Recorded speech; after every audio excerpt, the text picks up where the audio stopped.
All right, we're live. Shaan, you look nice. We're both updating our studios. Looks like yours got done first. Yeah, sorry to steal the show, but we switched it already. So I don't know what else to do. The grand reveal would have been cooler if we both did it at the same time, but whatever. Well, that's all right. Yours isn't entirely done. Mine's getting worked on this weekend. Dude, so basically for the listeners, we're making our studios look nice, whatever. And it's like totally limiting my options for like my lifestyle. Like, I'm now thinking about this. I'm like, oh shit, I need a bigger house so I could have like, a guest room as well as a podcasting room, as well as like potential baby rooms. It's and like, what if you want to travel? This freaking podcast. It's not easy being a podcaster. No, like poor me. I can't travel for 2 months at a time. Or you can just do it in both houses. Dude, I'm thinking about like my lifestyle and like where I want to live, which I've talked about a lot on here. I don't know what to do. I don't know where I'm going to end up. I don't know what I'm going to do. It's driving me mad. Yeah. By the way, we should do a episode that explains how we thought through when we do the full studio, when the whole thing's done. Like mine's like, 70% done. Yours is 0% done so far. When we're done, we should do an episode explaining, how we thought about it, how we pulled it, how we did it without a big headache, all the shit we bought, how much it all cost. We should do a full breakdown as a separate like video on YouTube. All right, I'm down. Yeah, and we'll pimp out the guy who did it, Kevin. But sure. Yeah, we could do that. Okay, cool. Let's jump in. What topics you got? You want to go first? All right, I'll start off with something interesting. I want to give an award that I'm calling the Chad Bro Chill Award to this guy named Eric Langan. So listen to this guy's story. I just randomly came across this because my friend Alex showed it to me, but it's kind of like a true rag to riches American dream story. So hear me out. So this guy named Eric, he's 21 years old, and he starts dating this woman, and she sees that her place of work is not exactly treating her respectfully. And he says, where this woman works, I think this is an interesting business. And I think if I created a business that treated my employees a little bit better, I think I could retain them better and build a better business. So he's 21 years old. Somehow he's accumulated all these really nice baseball cards over the past 10 years of collecting. He takes them to a convention. He sells his baseball cards, and he now has $44,000 in cash. And he goes, I'm going to go and start my business. And what is that business? It's a strip club. He was dating a stripper. And this guy, Eric, he takes well done with the story. Enjoyed that. Yeah. So he takes this company and he has one strip club. He starts another. Eventually, he takes it public. Yes, this is a publicly traded company that owns a bunch of strip clubs.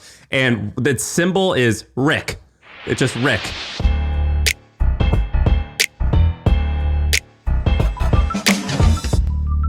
So now at this point, it's $800 million market cap, and it's basically a free cash flow, like a wonderful cash flowing. Yeah, a wonderfully cash flowing company. It's $800 million in market cap, does something like $300 million in revenue and like $80 million in cash flow. And it's kind of interesting because they basically buy mom and pop strip clubs, which is, I don't know if that's like an oxymoron, but just pop and pop. Yeah, something like that. Yeah, just like your standard, local mom and pop strip club. He buys them for 1 or 2 times revenue, puts a little operational process in there, and he's also got a crazy clientele where guys like Drake and Pitbull and all these people like rap about his strip clubs. And I want to be honest, I've only been to one strip club in my life. I went to one strip club ever. It was in Vegas like 4 years ago. Have you ever been to a strip club? Same story. I have actually a funny story with this. So we go to for the first time to a strip club, I think 21 years old maybe. And, I didn't know what to expect. I didn't know if this was the start of a new hobby or if this was, the start of a bad day. And so we go, in Vegas, there's the guys on the street who are like, boys, looking handsome. You guys want, free limo and free drinks? And you're like, yeah, no questions. Yeah. That sounds like a good offer. I have no further questions. We get in this limo. We're like, hey, do we get to choose where it goes? It's like, nah, we're dumping you off at this like place 5 miles away, and you're gonna go into our establishment. And so we get dropped off at this place. We're like, I guess we're at a strip club now. Like, wow, I guess we probably should have thought that one through. We go in, and it's 4 friends, and my buddy, I won't say their names, but so we go in, and I'll just tell you the characters. There's me. I'm the group. I'm like the jester. I'm just there to make jokes, and I'm like, oh, this is I'm gonna thrive here. There's gonna be so much funny material.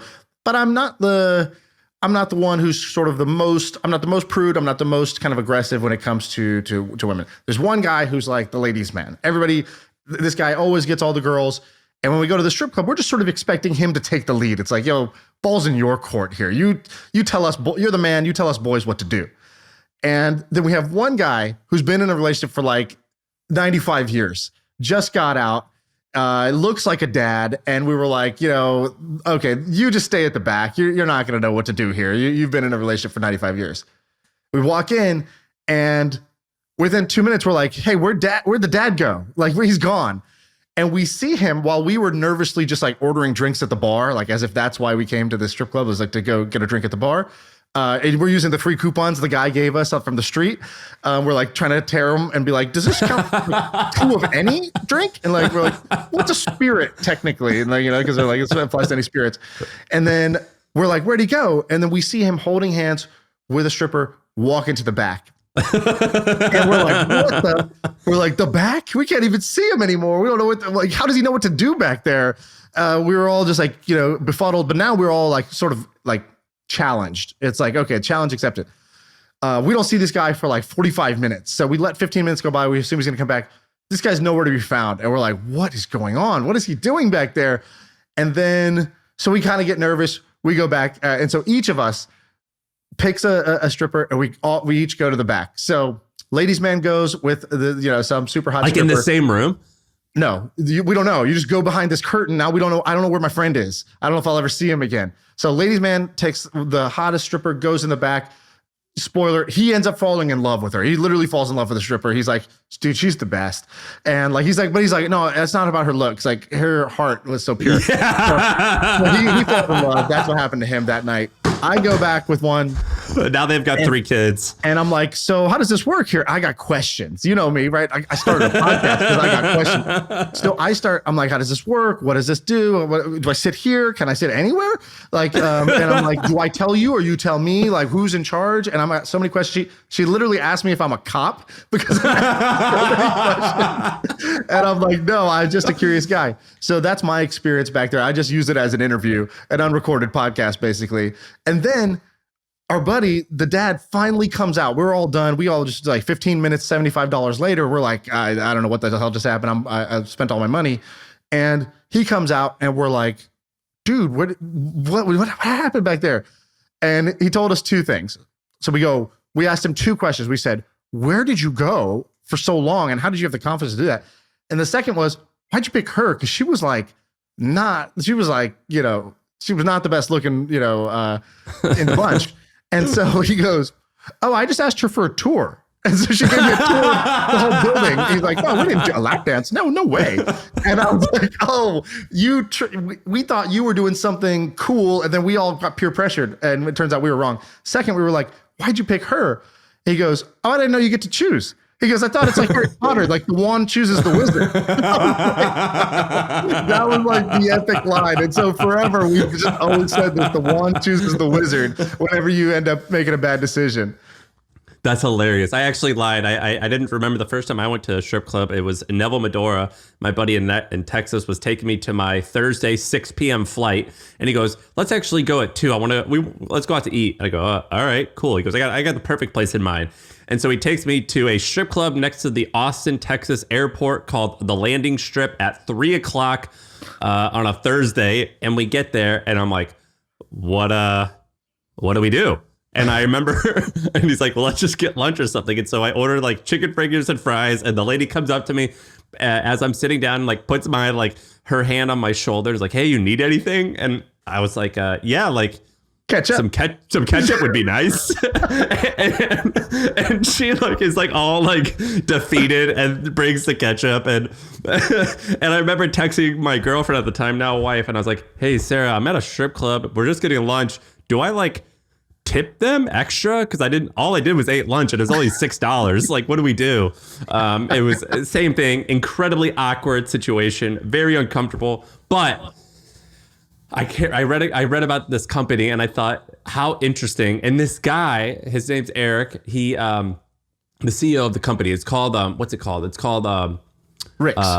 It's called Rick's. That's their ticker. It's called RCI Hospitality Holdings. The CEO is pretty present on social media. His Twitter handle, I think, is Rick's CEO.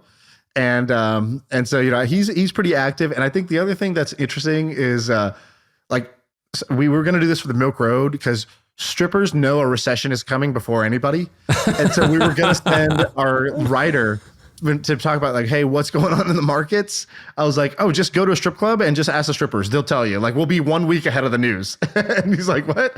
I was like, yeah, they know. Like the tips, they understand like what's going on. They know the psychology and the psyche of all men, and then they know where they're at financially as well. Dude, well, he does his earnings call on Twitter. One time he did it, and the host was Liquidity, that Twitter guy. And he does his, it's like Elon.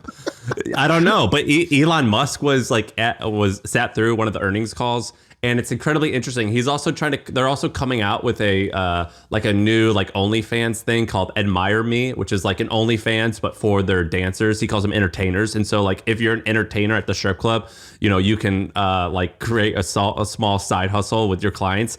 And right. I just thought this was like, I was like, well, this is like a pretty fascinating business. I never in a million years thought a strip club conglomerate would be publicly traded, and pretty fascinating company.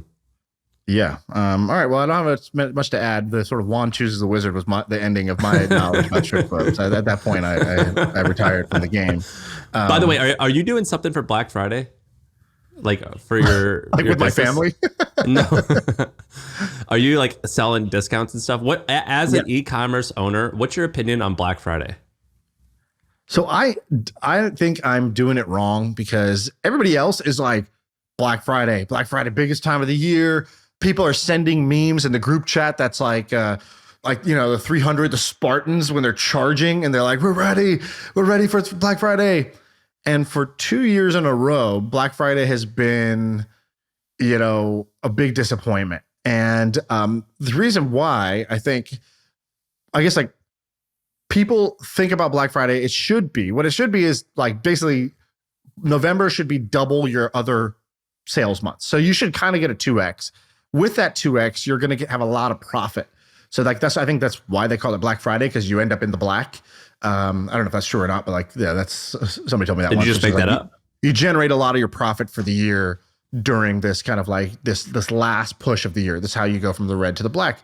And I think it requires, you know, a large, like, you know, repeat customer base. So Black Friday is basically an excuse. It's a sort of a trick in the mind of a consumer that like, it's a license to spend when you didn't even need to spend.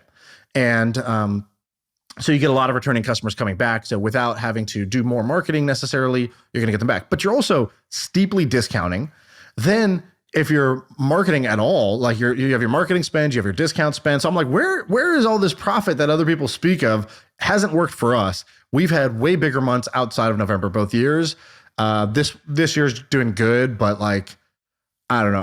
I don't get all the fusses about. I like it more as a consumer than I do as an e-com store owner. But then again, I might just be a crappy operator and there might just be like a better way to do it. But I'm doing all the things that are like the best practice thing. You know, I'm sending an email every like 42 minutes. It's like, you know, that's what you got to do is just keep spamming the hell out of everybody, discount the things like crazy, and, you know, hope and pray people show up. Do you buy stuff as a consumer for Black Friday? Yeah, I shop, you know, that brand 32 Heat or 32 Cool, the like Costco performance wear brand. No, but that's awesome. You must know these guys. Basically, there's like I don't know if they're made by Costco or they're sold in Costco, but it's called 32 Degrees is the name of the brand. And so they make like, you know, like a Under Armour, Lululemon style thing, but like the cheap version. But on Black Friday, sick. these guys have had the most ridiculous sale. Like you'll just get a shirt for $4 or $6. That's normally like, $30. It's like 80% off. They just try to move all their inventory during this part of the year. And so for the last couple years, I have dropped like $500 and bought got like huge boxes arrive at my house like it's furniture. And inside is just 32-degree stuff that I just give out to my whole family and I wear, throughout the year.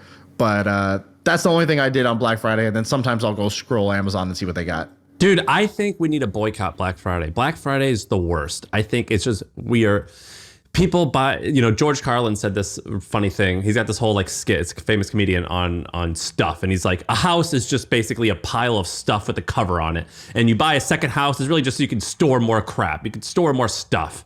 I am so anti-stuff at this point in my life. I don't want to buy more stuff. And we need to get like all MFM listeners to just boycott Black Friday. I hate this idea of buying stuff that you don't really need, that just, then you got to go and pay more money. You know what's the worst? The biggest kick in the ass is when you got to pay money to have someone come and throw away the boxes of all the stuff that you bought off Amazon. That is the worst feeling. I cannot stand that, and I refuse to do it. Now I have a trash can that's a metal trash can that I just burn it all. I hate buying more stuff. I cannot stand all this stuff that we buy on Black Friday, and I refuse to do it. And I think we got to get everyone to not do it. You actually burn your trash? Yeah. I have videos of me doing it because Sarah like has this like funny meme that she shares with our family. It's like, no matter what happens, we're never going to change them.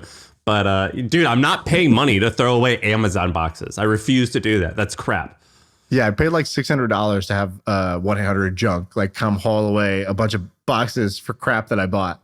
So it's the worst. I'm not going to do it. Feeling, but like this isn't Vietnam. You can't just like go burn your trash. This is not India. You can't do that. I think legally you can. I think you can. You're allowed to have You're allowed to have fires in your yard. Oh man! Wow, incredible. I want to talk to you about Twitter. So, shocker. This Twitter thing that's playing out with Elon running Twitter is wildly entertaining. And I guess like there's two things I want to say. The first is, before when I heard about Elon Musk and how he did things, I admired him, but there was a part of me that felt bad. It's like, man, I'm just a lame duck compared to this guy. Like this guy's achieving the incredible. This guy is, must be just this execution machine. He must be this like strategic genius. And now that I see him running Twitter, I don't feel so bad after all. I don't feel the edge has been taken off a little bit. Are you from like, if there's a scale and all the way to the left is AOC and all the way to the right is just total fanboy, where do you rank? I'm more towards AOC, but it's not like so black and white. Like, right. Obviously, the guy is super smart. Obviously, he is super successful. Obviously, he's done some amazing things and he's built some really amazing products. Those are, inarguable. I find him corny and I find him to be a virtue signaler. And sometimes he gets them like crossed, like he gets his signals crossed.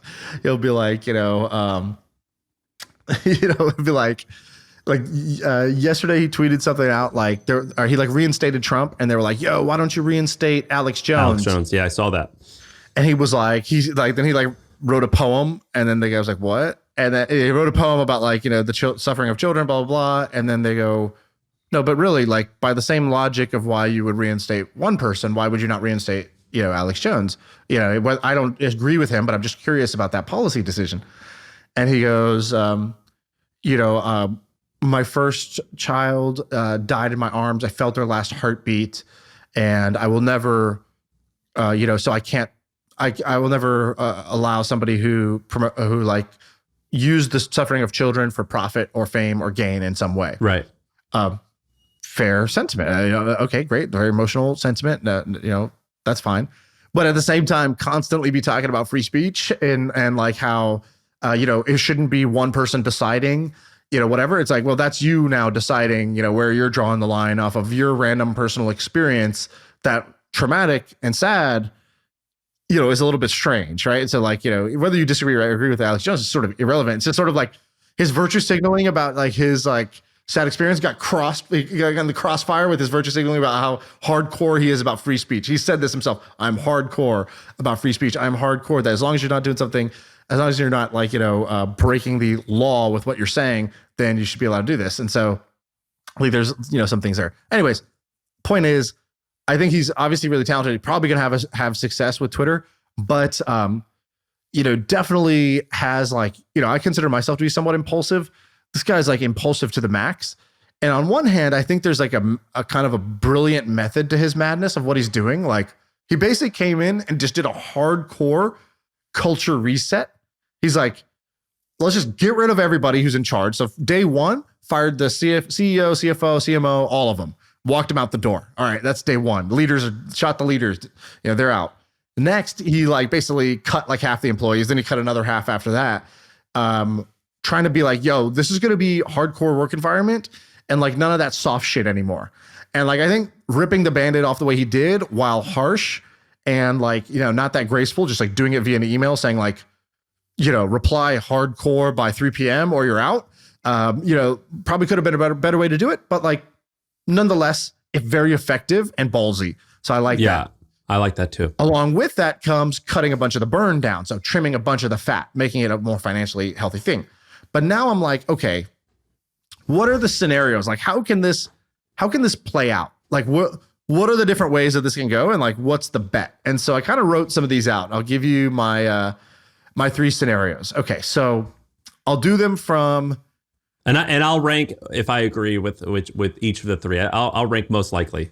So you want me to go from worst to best or best to worst? Least funny to most funny. Okay, least funny to most funny. Least funny is the mid case, the base case, the expected case. So he makes Twitter more financially viable, right? He's cut down costs. He adds this, $8 a month subscription that, let's say he can make it more and more valuable so people opt in. It makes it a little less dependent on ad revenue. The initial reaction where advertisers pulled out gets like subdued a little bit. People come back to the platform. They realize, okay, he's not, evil or going to like, there's not going to be other people impersonating their brand. So they come back. So he resets the culture, resets the cost structure, makes it more viable. Makes it a little more moderate. Like he gets rid of a little the hardcore left lean. He cleans up some of the bot problem. He gets some like solid wins, like, oh, you can edit your tweet. You can post long form videos. You can like, just make search better. He just improves the product in ways that the power users will appreciate. And the end state is, he gets a kind of a 1 to 2x on his money, from where it is today. Like I don't think this is a likely scenario. This is far too reasonable. This is the reasonable scenario. So, yeah. And personally, he gets a kind of a win, a moral victory. It's net positive for the company. Twitter's net positive, moved in a positive direction, and financially it wasn't disaster. No, okay. This is like asking Picasso not to paint or John Lennon not to make music. Like it just. That's just an unreasonable request. Regardless if it is in fact reasonable for most, it is incredibly unreasonable for this human being. And I'll say this: he came in and did the hard part where he gutted the fish, and he changed the culture, and he's going to recruit good talent. But in order to do this, he would need to replace himself as CEO within the next 6 months, basically, and then that person stewards it from there. He did the deep cuts. He did the hardcore like shock therapy, and then somebody's going to take it from there if this is going to happen. Because I don't think he's going to do that over a 3-year span, running a steady ship. Okay. Now let's go to the generous scenario, the best case scenario, what he says he wants to do. Okay. So what he says he wants to do. If you heard his like stated plan, like what his like goal is with it. I heard where he said he wants to make it like the town square. He wants to make it like an everything app. And he wants to add video and a bunch of other things like that. Yeah, I think the everything app is the strategically what he's trying to do. So what he basically looks at WeChat, and for those who don't know, WeChat is basically WhatsApp plus YouTube plus Bill Pay plus Amazon plus like everything rolled into one plus Venmo. Yeah, it's hard to fathom if you don't use it. It's basically like WeChat is just a connector between people, and then all the things that people do. Let's say I want to send you money, I could do that. Let's say I want to message a business, I could do that. Let's say I want to pay my utility bills for the month, I could do that on WeChat. Let's say I want to post a video or watch a video or something like that, I could do that. And so WeChat is like this super app, and there's been a lot of people that have been waiting for, when is this going to happen in the West? And it never happened. Like all these things were siloed into different apps. And there's people who sort of are like, oh, that sucks to have 8 different apps. There should just be one app that just does all the things. Everyone nods like, yeah, all in one, makes sense. But then the reality is like, go build the all-in-one app. People aren't just going to ditch. You're not going to be as good at those things that those other apps specialize in. Plus, people aren't just going to change their habits and just ditch 8 apps for one because you want them to. So his idea is to create the super app. DAUs, daily active users would need to go from like 200 million to 1 billion. So it becomes like a Facebook, a WhatsApp, a YouTube. Twitter jumps to that, like the big boy table. Because basically right now, Twitter is of like the 8 or 10 social networks, which include Facebook, Snapchat, Instagram, WhatsApp, Reddit, and a few others. It's the least popular in terms of users. Correct. And so, I would say the best case scenario, he goes for the super app. Maybe some things go his way, like maybe TikTok gets banned in the US and Twitter quickly grabs short form video, although Facebook and YouTube would probably have something to say about that. But maybe they go for that. He cleans up the bot problem. He improves the ad platform. Like both me and you have tried to run Twitter ads. It's god awful compared to Facebook. And I think it's good. I think the system sucks. Like the system does suck. Sucks. I just bought Twitter ads yesterday, and like I kept getting errors when I was trying to set it up. So like the tech is bad, but a lot of people are saying that right now, because 50 of the top 100 advertisers have pulled back and usage is all time high, that their CAC is 5 or 10 times better than it used to be 6 months ago. Oh, wow. Okay. That's interesting. That's a good. But that's not necessarily a sustainable thing that's not a win for Twitter. That is a loss for Twitter. That is, well, no one's using it. Therefore, small advertisers. Yeah. That's not actually like a win for them. Yeah, exactly. But let's say he gets it to be a Facebook level of ad system, grows it. He has to figure out something with short form video or something that's more appealing. But let's say he does it, and the end state is it's now like culturally up there with all the other social, like the big social networks, the sort of Facebooks, YouTubes, TikToks of the world. He turns the profits around because he's got this leaner team that's doing that. And it's like a 10x return, and he's the GOAT. Everybody's like, God, this guy did this too. This is like, the next level thing. Now he owns one of the big social platforms. He single-handedly turned that shit around. And he did what nobody could do. He did what Jack couldn't do. He did what Ev couldn't do. He did what Dick Costello couldn't do. He did it. And he did it like as his third job side hustle. This guy is the GOAT. This data is wrong every freaking time. Have you heard of HubSpot? HubSpot is a CRM platform where everything is fully integrated. Whoa, I can see the client's whole history, calls, support tickets, emails, and here's a task from 3 days ago I totally missed. HubSpot, grow better. Fairly unreasonable as well. I actually think it's more unreasonable than the first scenario that you gave. Right? Well, it should be, because it's like this amazing outcome. Okay, so now what is the bad case, the worst case scenarios? I think it's basically like there's this super cycle going downwards, like a downward cycle. So a lot of what's happening in crypto right now. One thing in crypto blew up, and then people who had taken loans to invest in that thing, now they're defaulted on their loans. So the people who lent them money, they're out of money, they blow up. Then the people who had stored their money with that bank or exchange, now they lose their deposits. It's just this daisy chain of bad news, all stemming from a lot of leverage in the system and a few people being reckless or fraudulent. And so let's say in this case, what it would be is Tesla stock, I think, is down 50% from last year or more. He's personally lost $100 billion of personal net worth. Tesla stock is not, the more attention he puts on Twitter, people feel like he's taking his eye off the ball. So basically, overall economy is going down. We had enter a recession. People slow down buying these really expensive Teslas. Stock is crashing. he still has this interest payment he owes. He owes $1 billion a year in just debt service on Twitter. And I think Twitter's net profit was less than that. So he can't even, currently, the profits from Twitter can't even just pay the debt, let alone any profits above debt. And so let's say advertisers keep pulling out on the Twitter side. The initial spike from watching Elon's chaos goes away. Maybe he even makes some mistakes. Maybe they fired too many of the infrastructure people. There's the fail whale. Maybe it gets hacked because the security system is now more vulnerable as they make all these quick, impulsive code changes, and they fired a bunch of longtime engineers. And so you get maybe hacks, maybe leaks, DMs get leaked, maybe the site's just going down. Meanwhile, Tesla stock's going down. Meanwhile, he owes all this debt.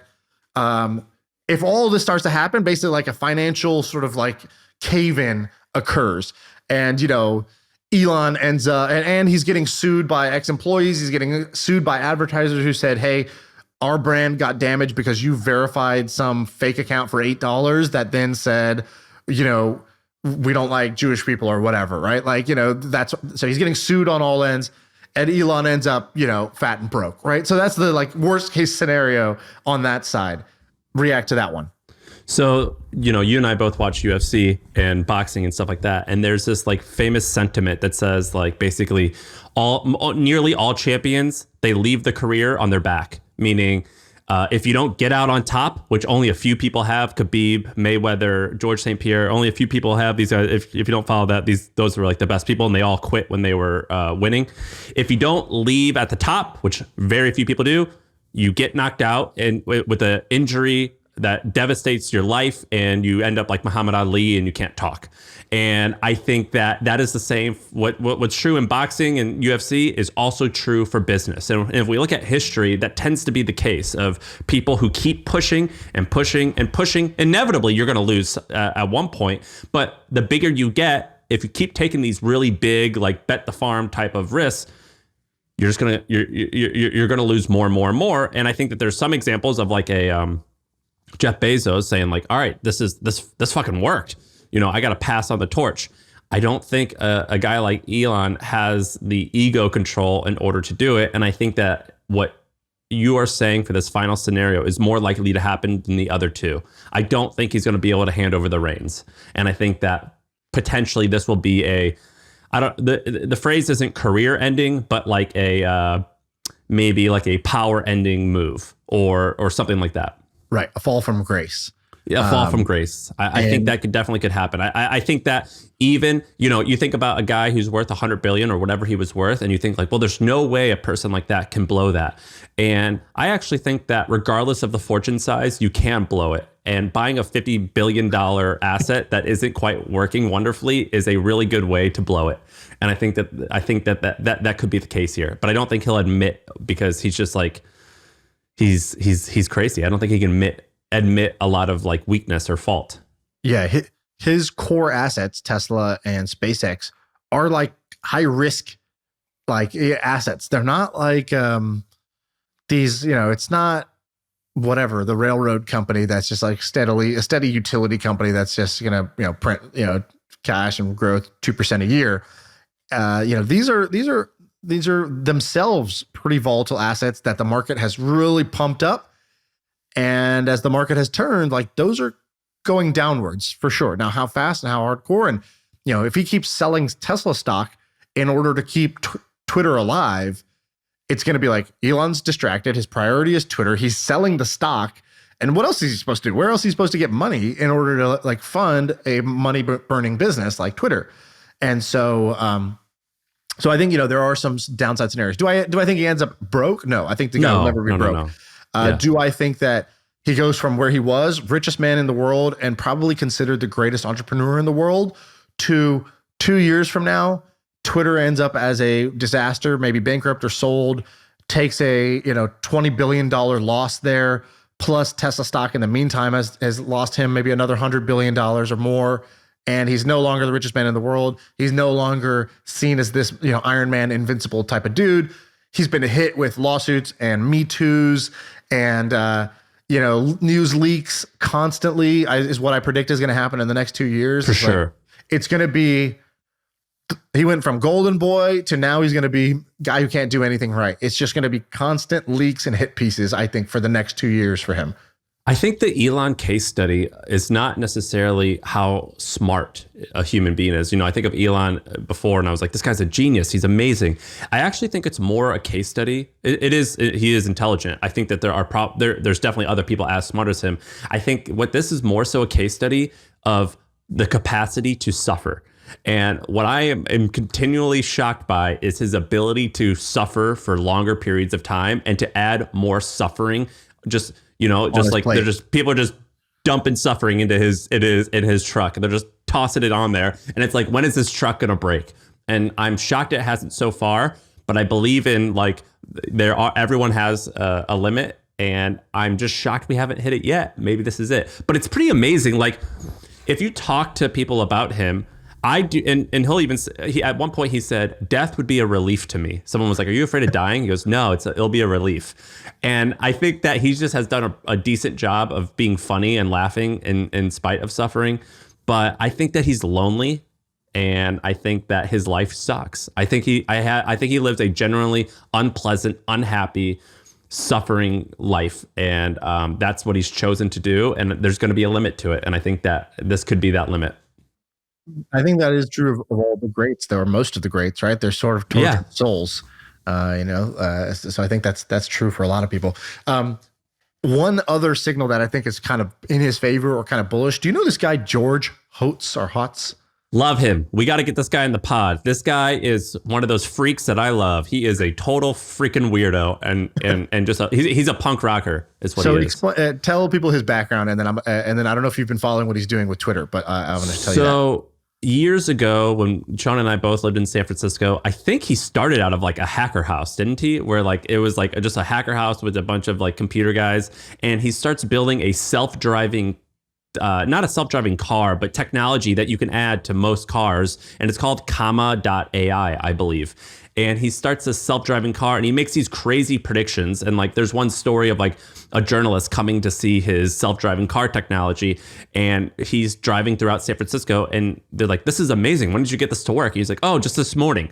Like he's just like he's like a cowboy that builds the stuff that is incredibly illegal, unregulated. And he just plows through and he does it anyway, raises all this money. It ends up flaring out and not working out, and he quits and leaves.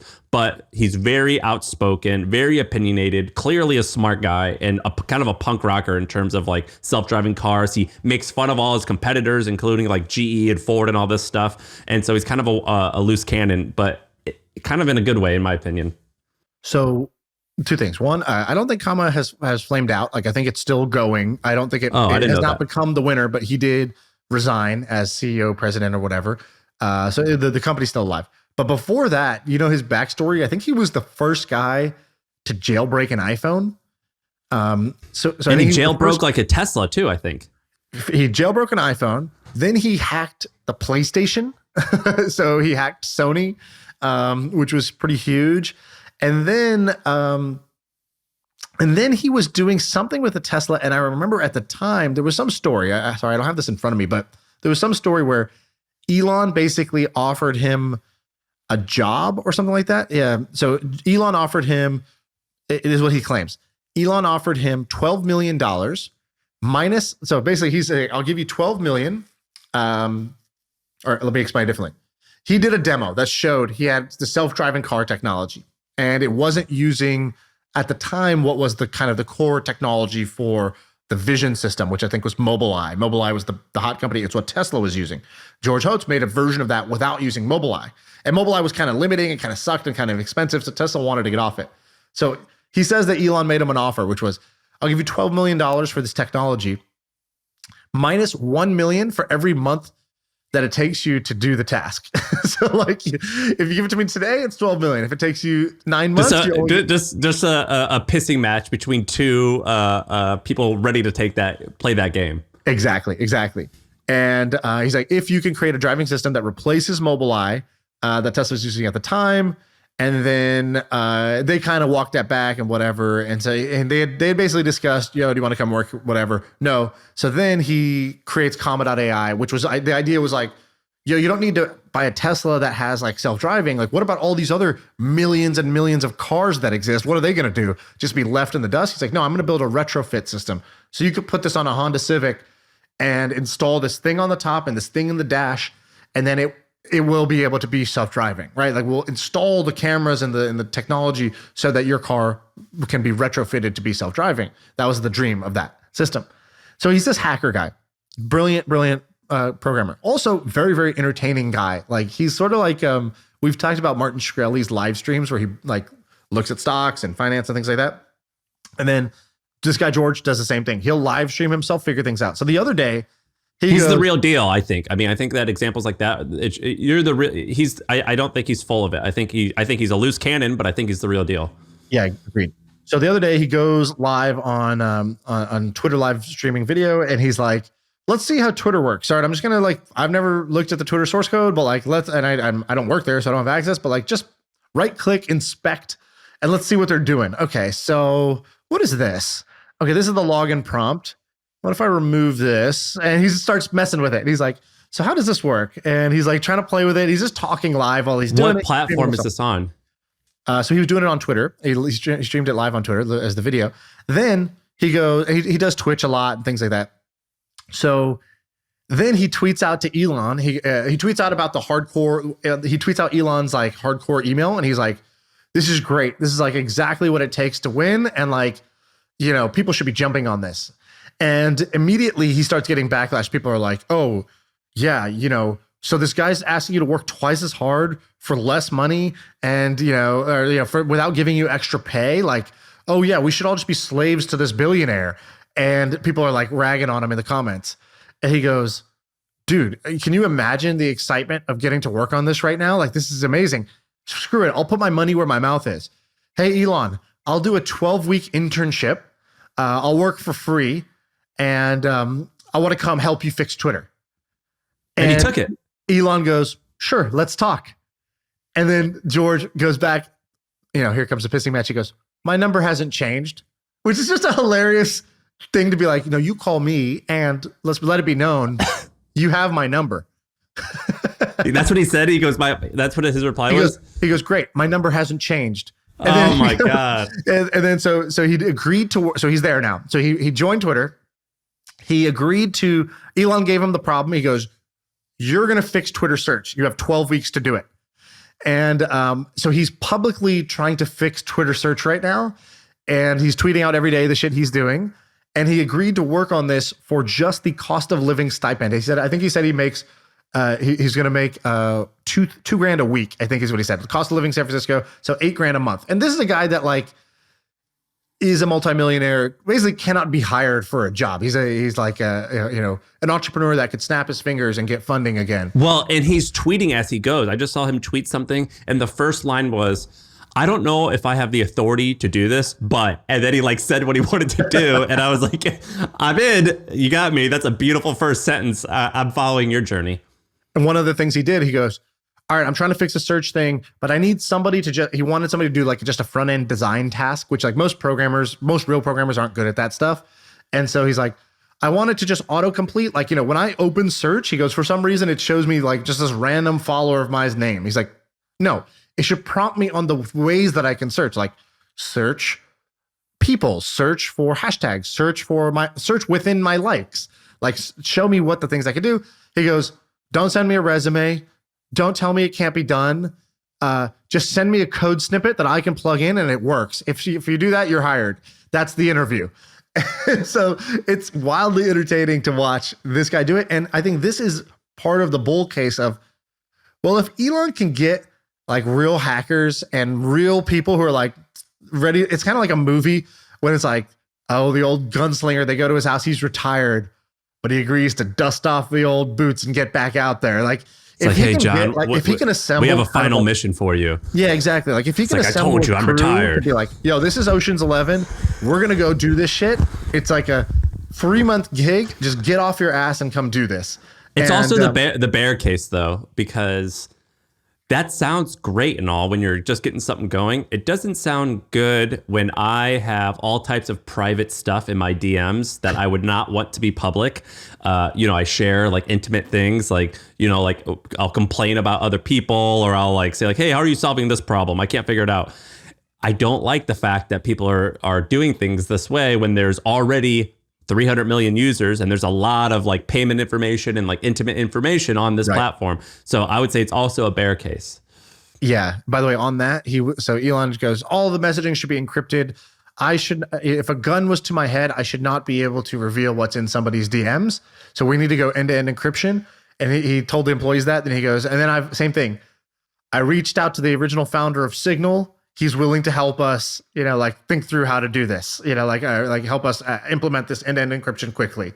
And same thing. He's like, basically, the guy who started Signal, he was the guy from WhatsApp, right? Sold it to Facebook, then regretted it and was like, F this. These guys are like basically screwing with my baby. They're reducing the encryption. They're adding in ads. They're mining the data, whatever. Quits out of principle and starts Signal, a like completely encrypted messaging tool because he like really believes in this. I forget if he was the one who founded it or he was the funder. He was maybe the main funding source. Yeah, whatever. He was involved. He put like 50 million in.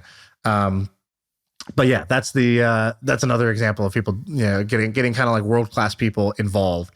But do you realize somebody's got to go do the work every day for like the next 5 years? Who's that person going to be? The last 8 weeks or so have been kind of a gift from God in terms of just like drama. And I'm just chomping at the bit every morning to go and look at my Twitter app or like to go and look at the news.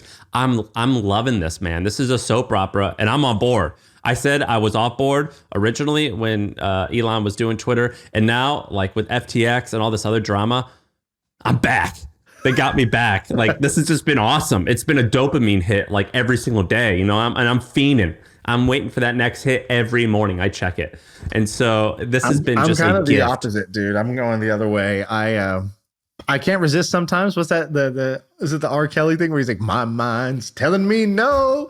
He's like, well, my body's saying yes. Like that's how it feels. Like my mind is like, this is all a distraction, unrelated to you. Go read a book. Go outside. Go build something. This is the opposite of what you stand for. Go read a book. Have you ever read a book in your life? The other day you told me about a book you were reading, and I was like, "Oh, that's great." You're like, "Yeah, I'm only 5 pages in, though." You literally were telling me about a book that you were reading and how impactful it's been, and then the next sentence was you said that you were 5 pages in. Do you remember that? It was like about like yoga or some bullshit. It was like quicker the better. And now you're telling me to get off Twitter and read a book. I didn't know you read books. I tell other people to do it. When was the last time you read a book from beginning to end? From beginning to end, okay, that is a bit of a challenge. I read probably one book a year from beginning to end, and I read probably 10 books from beginning to 35 pages in a year. That's so funny. Yeah, by the way, I think that's the optimal way to read books. Most books, you can get the general principle, and if it doesn't compel you to finish it, you should have no problem putting it down, saying I took what I needed from that, and I'm ready for the next interesting little nugget or principle, because these books are a lot of filler. Tell me about this jet thing that you've had on here twice now. By the way, so we have this document. It's called MDB Master. It stands for $1 Million Brainstorm. I don't know if you saw this. It's across 200 pages. So Shaan and I have this document that every day in the morning we like write our topics. It's 50,000 words now and 200 pages. Deleting. I've deleted a bunch of topics off this. Like once we're done with it, I just delete them. It's pretty wild how long this document is. But you've had this thing in here about jets. What about it? Okay, so I forgot who was saying this. Maybe Andrew Wilkinson, somebody else. Andrew. He was saying this about empty legs. So basically, private jets are obviously really expensive, really awesome. Have you ever flown private on your own dime? No. Have you ever flown private on anyone else's dime either? I flew private a couple times. One time, Andrew paid for it. How was it? It was sick. Like, yeah, like, like there's things that like maybe like fancy socks and like that's basically it. That's like things that like it doesn't matter. Just buy the cheap ones. They're just as good as the fancy ones. And then there's things where you spend money and it actually makes a difference. And unfortunately for all the plebes out there, flying private's one of them. I'm a plebe too, by the way. I don't fly private. It costs too much. But flying private, it is game changing. Yeah, when I did it, I was like, oh, okay, this is awesome. I kind of imagine it to be similar to the strip club experience where I would constantly feel like I need to be doing something to like maximize the opportunity. Like I can just imagine myself standing up and just stretching repeatedly. Like, I don't know.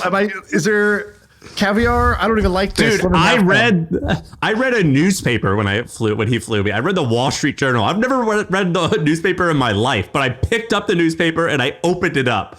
And just had it and I like flopped it and like smacked it to like get the crease out of there. That's what I did when I flew private, and it was an amazing experience. Yeah, I feel like I would need to like pick up some new hobbies and like wear leather if I was going to be flying private. So you're going to get into Sudoku. So he had tweeted this thing about empty legs. So basically private jets, I think some really high percentage, maybe 25% or 30% of all private jet flights are completely empty. It's just the jet relocating from one place to another in order to be ready for the next flight. And so there's this arbitrage then of empty legs, with basically like, hey, this was going to fly anyways. It's just going to cost, $40,000 to do this flight, and there's no value. It's just a burn. Could you basically give people the opportunity to hop into these empty legs? And so I found there's a website, or there's several, but like there are websites that will let you fly private. You don't need to own the plane. You don't need to sign up for some membership. It's literally just like, hey, if this is going from here to there, if you want to go, $20,000, and it's like this is yours. You and 6 people can go on this thing. That's kind of interesting. Have you heard about this? No, but one time, or I have a little bit heard of it, and one time I was like, you know what I'm gonna do? I'm just gonna call the airport. And so there was one time that I needed a flight from Nashville to New York, and I just called. If you just Google like your city, the city you're in, plus executive airport, and I remember I called them. I go, hey, can you put me in touch with like a broker, like a flight broker? And they did, and I talked to the guy. I go, hey, I need to go to New York in like a few hours tonight. Is there any pilots that need work and can fly me from Nashville to New York? And there was a guy willing to do it for $6,500. He's like, that's the cheapest we could do for $6,500. And it was like a crazy hack that I didn't think actually worked, and it did. Right. So like right now, in 4 days from, I'm on jetly.com right now, but yeah, there's a place in Texas going to Fort Wayne International in Indiana.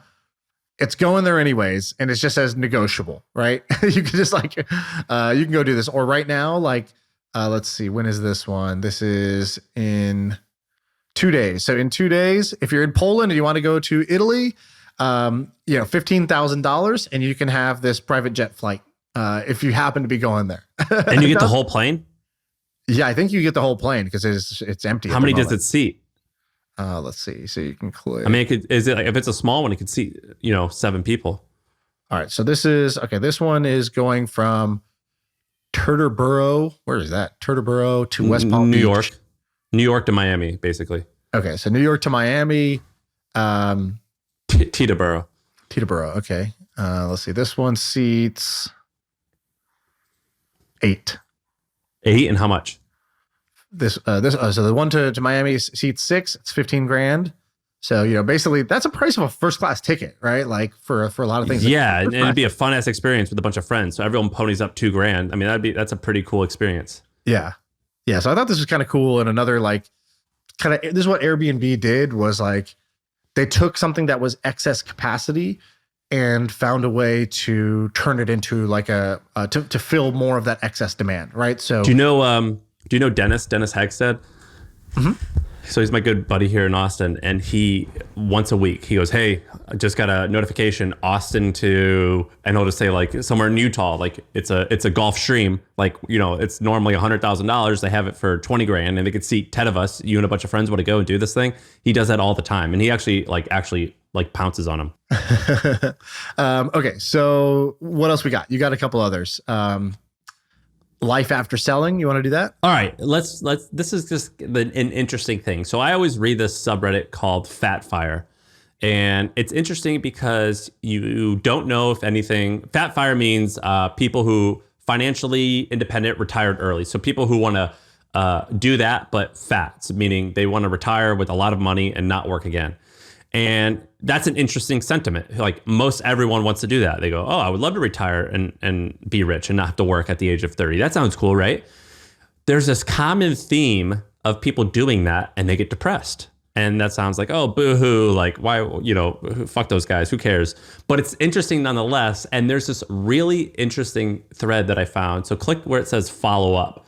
Yep. But the reason why this is interesting is like you are seeing such a clear journey that someone is experiencing. And so this person wrote a post where basically about a year ago, they wrote a post saying, hey, I sold my company. I made $20 million.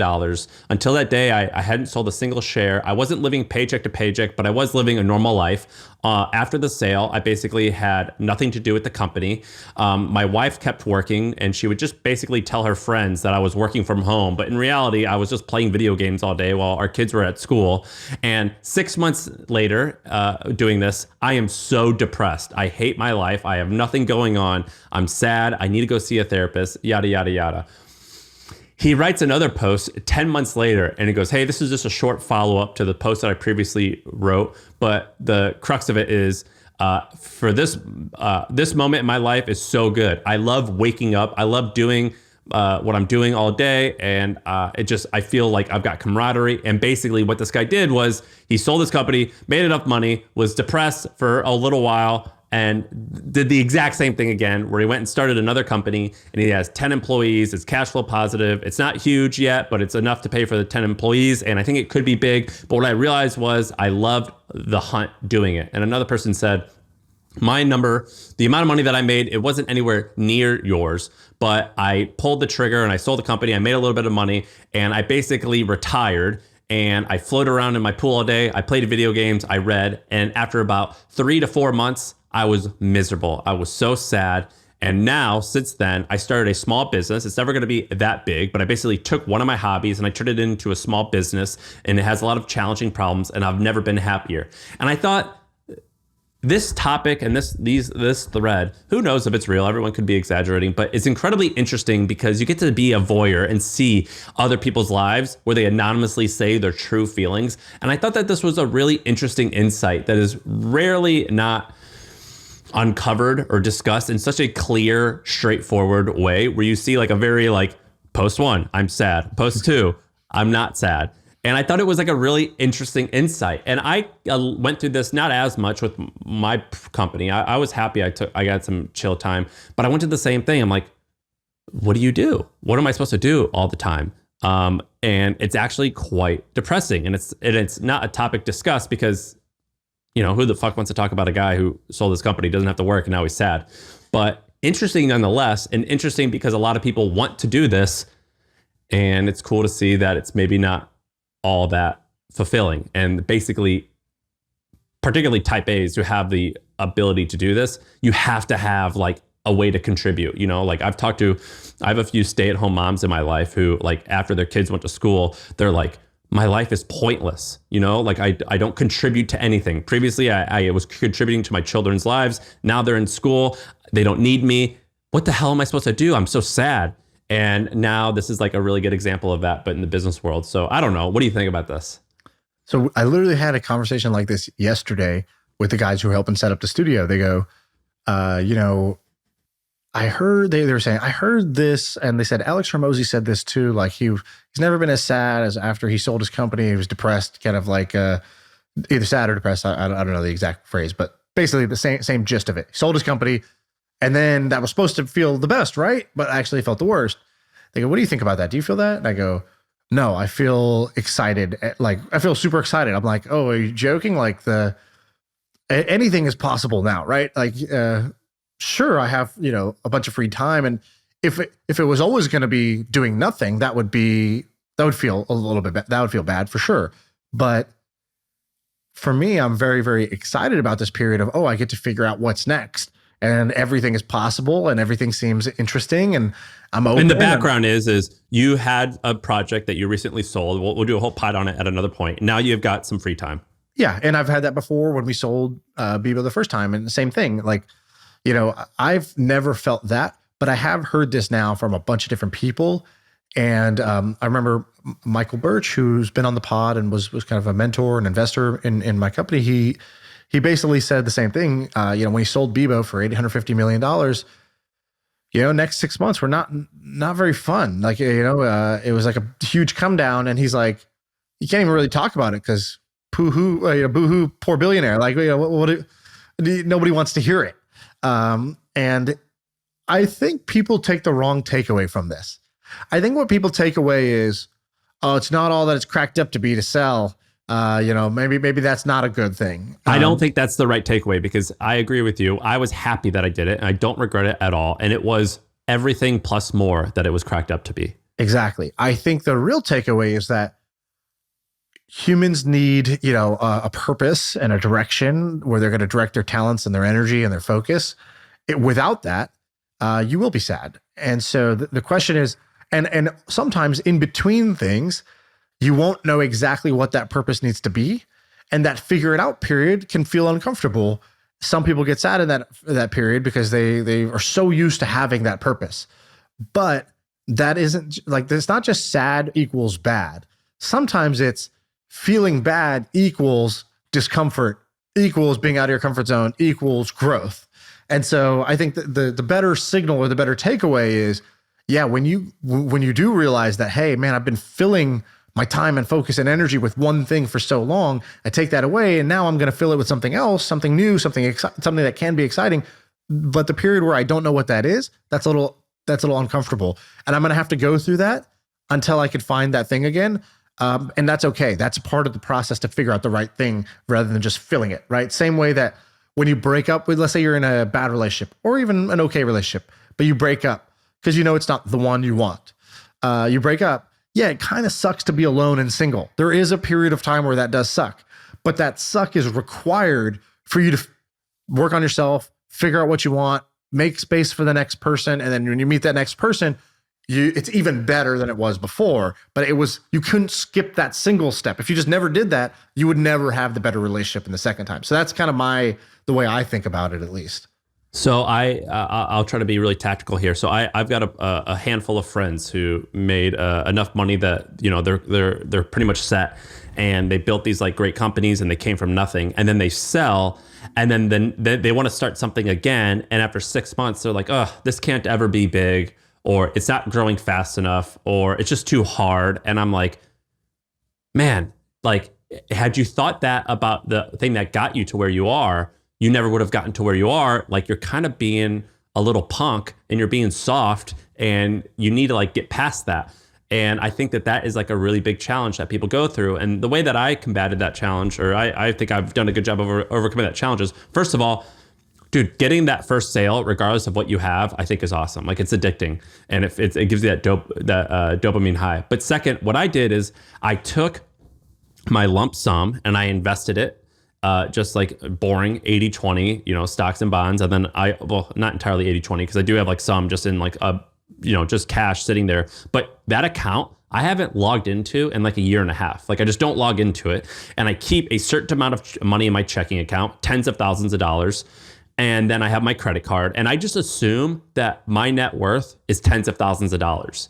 And so if I want something, I've got to go earn. Or I'm like, I would love to go and buy X, Y, and Z. I better make my company work a little bit better. Or, I think about it like that. And that has been a nice little hack that has helped me kind of like, look, but like that. Isn't that a little silly though, right? Because it's like, then the money is serving you no purpose, no utility. Well, why'd you want the money so bad if it wasn't going to benefit you? Well, because first, the cash flow that I make on a monthly basis covers my life and more. So but I know that you don't even look at that account. No. So the way I have it set up is a certain amount of my cash flow goes to my checking account, and that's my spending money. That's the account with tens of thousands of dollars. And then once it hits a threshold, it automatically goes to my other account, which is my investment account that I don't log into. Right. What I'm saying is, the investment account then is serving you no purpose. It's not improving the quality of your life at all. Right? Well, yes and no. Yes, in the fact that like when I got my deal done, I wanted a car and I wanted a house. I bought those things, and and then I wanted to buy some clothes. I think I bought like $2,000 or $3,000 or maybe more worth of clothing, and I was like, all right, like that's like pretty much all. I don't really want much else. And I took a trip. It was a $10,000 trip to Hawaii, and so collectively that sum, my car was $10,000. It wasn't like crazy expensive, but it was kind of expensive. Collectively, like I spent that amount of money like buying the initial things that I wanted. And then after that, I was like, I don't really want more stuff. I don't want more things. And so it served me, but now I don't want more stuff. And if I do want something extra, in the back of my head, I know, look, I could go and get the money to spend it, but I'd rather just go and earn that because that keeps me hungry and it's kind of more exciting and more fun and I appreciate it more. So in my brain, on one hand, I think I'm only worth $60,000 or $70,000 because that's what's in my checking account. But in reality, I'm like, yeah, when emergencies happen with my family, it's all covered. But I try to just look at that 60,000 or 70,000, and that's all I have. Okay, I like that. That makes sense. But you don't like that. No, I like it. I think it's good. I do this a lot. I use my own psychology for me rather than against me. It's much easier to just understand how your brain works and then use it to your benefit than try to fight the way your brain works and say, no, brain, think differently and react differently to situations. You know what I mean? It's like the same way that if I publicly go on here and say I'm going to do something, then I know that my brain is going to not want to fail at that because the social pressure is going to make me want to do it. So I just use that to my advantage. I'll go and I'll say, I'm going to do the X and I call my shot because now I know I'm going to use that feeling of social pressure to help me do the thing I want rather than try to talk myself out of caring what other people think. No, I think that's a good way to live. We're going to do, this is the second time we said it, so we actually have to do it, but we're going to have to do a total pod about like what you're going to do next. But I think the best thing that people like you and me and people who sell stuff, the best part of the situation is, okay, I have a little while to breathe and think. Very rarely do people get that. Sometimes they'll get it if they get fired and they get severance. But most people, the average American, doesn't get it until they retire, if they can retire. And even then, it's like, dude, I'm old and like I don't have a lot of income coming in. So it's like, what's the point? But so I think the best part of selling is you have time to reflect and think. The worst part is if you do that for too long, you get stale and I think you have a high likelihood of being depressed and sad. Yeah, we've used that phrase before, work like a lion. I think Naval was the one who came up with this, but like, it's worth repeating because I think that this is what you're describing. A lion will find what it wants, right? It finds its prey, it sprints, it catches it, then it feasts and it toasts and it celebrates, that feast. Then it relaxes, it sits and it waits. There's a rest period. And then there's a observing period where it lurks and it waits for the next prey.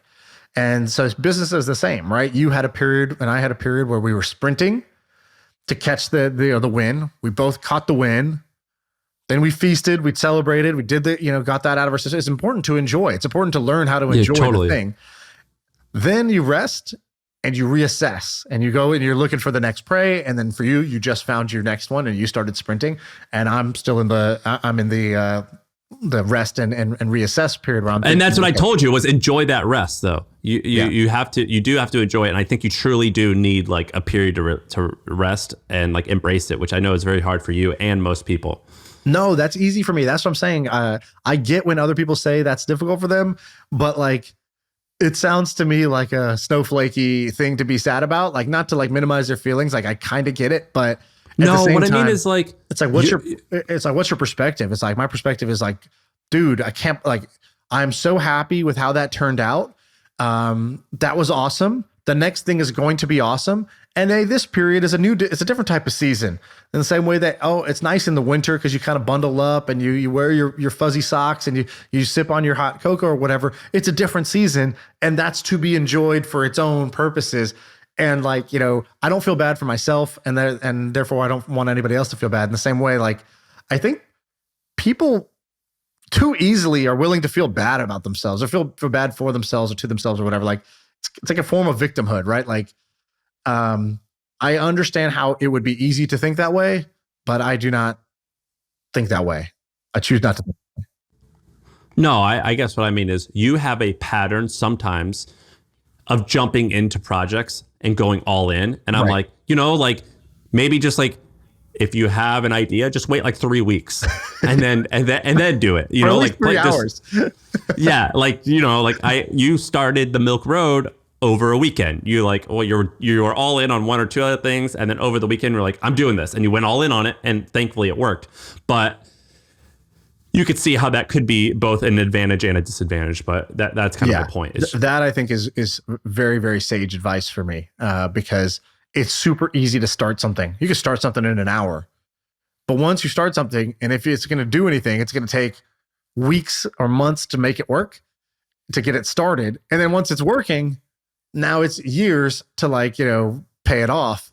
Particularly so, you know, a daily email that requires you to do something every single day. Daily emails are hard, aren't they? I mean, they're not that hard, but they're challenging. They're unlike other businesses. But even if it wasn't the daily email, I guess either way, starting is so much easier than finishing. That Right. like, you got to be careful that, like, just because it would be easy to get it to try, it's like the test is, if I'm going to do something, it's a multi-year arc for if this is going to be in a good scenario. So choose wisely. You know, those are very, very valuable years of prime. And the same thing with people taking jobs or anything else. It's like, are you sure? You sure you're going to give up like 20% of your prime to that? Or like people who want to wait. I'm going to wait a year before I go do the thing I want. Like, you sure? A year? Right. You know how valuable that year is to you? Like, this year in your 20s, you know what that's worth? Like, that's not just like, that's not nothing, right? Like, a year in your 20s is, I kind of think like you're sort of like 20 to kind of like your 50s, basically. That 30-year window is, you know, worth like 80% of the time of the total time in your life. And so, like, you know, each of those years is very, very valuable. Do not throw it away doing something you don't want to do. I'm eager to hear if people like this type of content, but I think they will, right? What do you think? Yeah, if we like it, they'll like it. Who are our customers? The people that love what we do. All right, we should wrap it up.